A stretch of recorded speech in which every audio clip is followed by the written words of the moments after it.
Alright, this is my first attempt at video, so we'll see how it goes.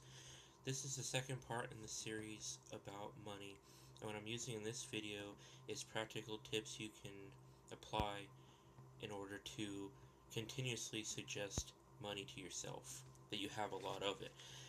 As you know, that you get a reflection of what you believe to be true, so we'll see how we can do that in a fun way and have a good time doing it. So, this, and if you don't live in the US, then just use currency that's in your country, which will make sense to you.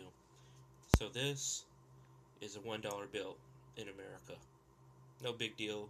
You find one on the street and you think, great, a dollar bill.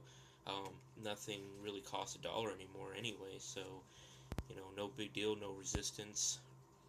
You can intend for that to happen, and you're probably going to get it.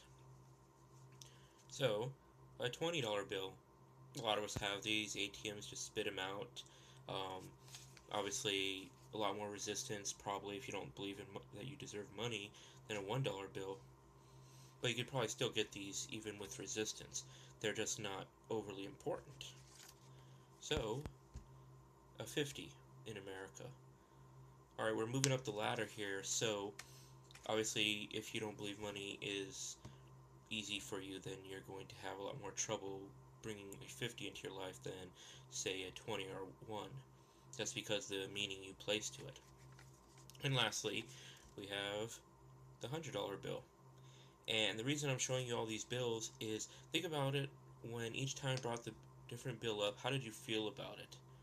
When I brought the one up, I bet you didn't feel much of anything about it, because it's just a $1 bill, not a big deal. The 20, sure, you probably got a couple in your wallet, hopefully. Most of us don't carry 50s around in cash anymore, let alone hundreds, so there's going to be a lot more resistance attached to them because of the meaning we give to it. So, let's take a look again. It's a $20 bill. Let's put it off to the side. What do you see? $20 bill, right? And actually, you can't really see a $20 bill. All you see is like a single bill. 50, same thing, right? It's one technical bill. It's just the value placed on it is more. And then 50, 100, same thing again. So what's the point of all this? Simply put is $50 American bill, $20 American bill, $1 American bill. You see a difference? Not really.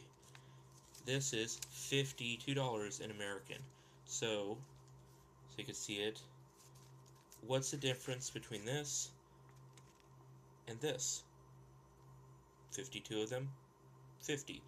Pretty much the same value, it's just that we decide that this one's worth 50 of these. Now, put one of these bills on top. Now what do you see? What do you see now? You know it's a 50 with 52 ones under it. But what does your brain see? It doesn't see the damn ones. Yes, you know they're there, but all it sees is a 50 on top of a lot of bills that look exactly like it. So, use it to your advantage. You really can't tell the difference.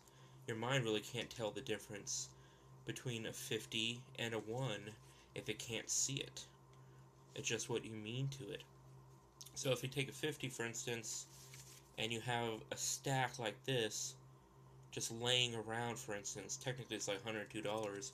It's not actually a lot of money anymore, but if I had it laying around and I come into a room and I see the stack of money, or 2 stacks of money, or even a bigger stack of money, what does the mind think? Oh, there's this money laying around. Why would that happen? Well, because I have a lot of it. It's not a big deal if you always have a lot of it. So, for me, this is what I was doing for quite some time, 50 or 100 or 20 on stacks of $1 bills. And you can do this in your wallet as well. And it's just a constant reminder to your mind that you have a lot of money. So, obviously 50, pull it off, whole bunch of ones. Replace it with something else, a 20. If a 50 is just too damn much for you at the moment, put a 20 on top. So, now you got a stack of 20s. That's it. Your mind sees a stack of 20s. Reach over and touch it. What does it feel like? Can you really tell the difference between a $1 bill and a $20 bill by the feel? Hell no, you can't. So, your physical fingers feel the same thing across the entire stack. So, as far as your mind sees, 20 on top, feel it, it's the same as the rest of them. That's a stack of 20s. That's all there is to it. So, take the 20 off, throw 100 on. You're probably going to have more resistance the higher you go up, at least until you start conditioning yourself to have a lot of money. So, now I got a stack of hundreds. I mean, how many people just have stacks of hundreds like this laying around? Well, drug dealers, bank robbers. Of course, there'll be bigger stacks, but you can make that. Just get a bunch more ones. So, now you got a stack of hundreds laying around. Reach out, touch it, have it just sitting there, play with it if you want. That's what I did. Every so often I'd reach over, just grab it, and then just have fun with it, really. You can do the same in your wallet. Put a bunch of $1 bills and then put a bigger bill in front of it. You don't have to spend any of it. In fact, I'd suggest you don't spend any of it, so that way you can keep the stack there and make it go bigger. So have fun with it. See? Stack. It gets a little hot in here sometimes, you know. Look. Just like from some movie. Just have fun. Joke about it. And that's a form of auto-suggestion. Like, I'll just take this and throw it on my desk. You know, it's no big deal. So, but it wasn't always like this. I just started doing it a long time ago, and I just did it for fun. And then over time, it became normal for me to have a lot of money, mostly because I just saw it that way. And then you get a reflection of what you believe to be true. And this method is just one of the methods I was using. There are other methods, including using, you can print out a bank statement, pretty much white out whatever's in the statement itself, and then write in a new total. And then you post those around, and you, over time, will see those statements, put them in prominent places where you can see them easily. And then you come in, you see, and you start thinking your bank account has these larger figures.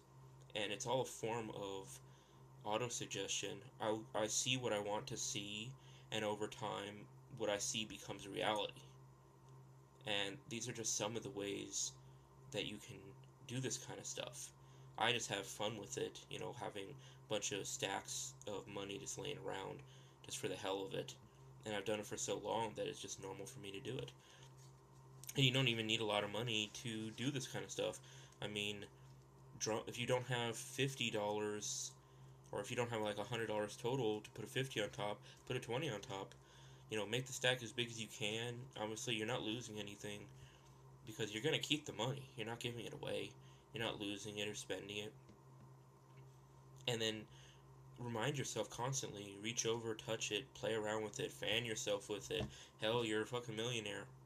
So that's how I was doing it without even knowing that this stuff is so potent. And over time, I started to believe that money just comes easily to me because I have physical representation all over my desk, for instance, because I just happened to throw a bunch of ones there and put a big bill on top as a joke, really. And then the joke turned into reality, and the reality turned into a belief structure, and then the belief structure perpetuated long after I picked up the stack of money off my desk and put it away. So vision boards definitely are helpful. See what you want to see your goals, and don't put your bills around, for instance. That's not a good idea. Put always reminders of how much you have, that things just come really easy for you, and not that you have a whole bunch of bills to pay instead. So this is my first attempt. This is got some equipment coming so I can do better in the future with this type of stuff. And the next video I will be talking about reading material to help you in the same manner. Alright, thank you. Have a good night.